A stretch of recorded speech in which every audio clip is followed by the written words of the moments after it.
within living memory of the Holocaust, after which the world said it would never happen again, anti-Semitism has returned. But what is anti-Semitism, and why should its return be cause for grave concern, not only for Jews, but for all of us? Historically, anti-Semitism has been hard to define because it expresses itself in such contradictory ways. Before the Holocaust, Jews were hated because they were poor and because they were rich, because they were communists and because they were capitalists, because they kept to themselves and because they infiltrated everywhere, because they clung to ancient religious beliefs, and because they were rootless cosmopolitans who believed nothing. So what is anti-Semitism? Let's be clear, not liking people because they're different isn't anti-Semitism, it's xenophobia. Criticizing Israel isn't anti-Semitism, it's part of the democratic process, and Israel is a democracy. Anti-Semitism is something much more dangerous. It means persecuting Jews and denying them the right to exist collectively as Jews with the same rights as everyone else. It's a prejudice that, like a virus, has survived over time by mutating. So in the Middle Ages, Jews were persecuted because of their religion. In the 19th and 20th centuries, they were reviled because of their race.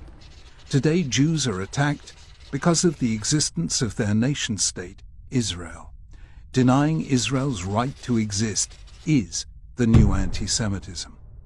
And just as anti-Semitism has mutated, so has its legitimation. Each time, as the persecution descended into barbarity, the persecutors reached for the highest form of justification available. In the Middle Ages, it was religion.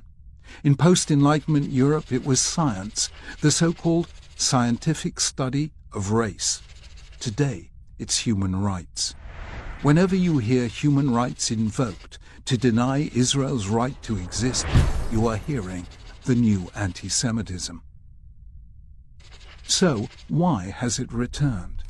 There are many reasons, but one root cause is the cognitive failure called scapegoating.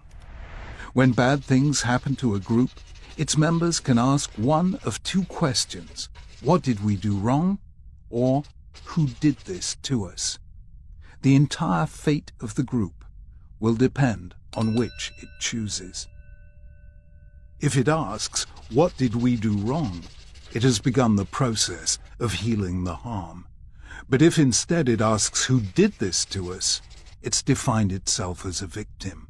It will then seek a scapegoat to blame for all its problems. Classically, this has been the Jews, because for 1,000 years they were the most conspicuous non-Christian minority in Europe, and today, because Israel is the most conspicuous non-Muslim country in the Middle East.